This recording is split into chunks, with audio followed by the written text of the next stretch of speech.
effective teaching learning, there is no such thing as one size fits all. What does this imply? Allow students to use their cell phones in class. Letter B, always end up with a lesson summary.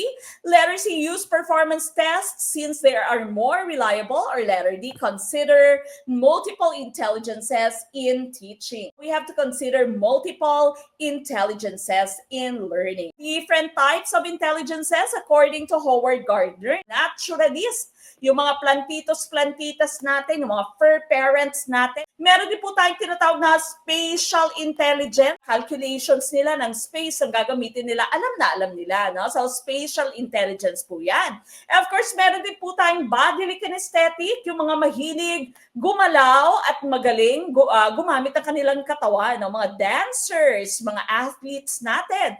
Musical, of course, from the term itself, no? Magagaling kumanta, mga composers, nandiyan din po. You have linguistic, yung mga marites, okay? Verbal linguistic, magagaling magsalita, matatas magsalita. Okay? Logical, mathematical naman, of course. Ito yung mga gustong gumagamit lagi ng logic. Intra, self-smart people, and interpersonal na people, smart people.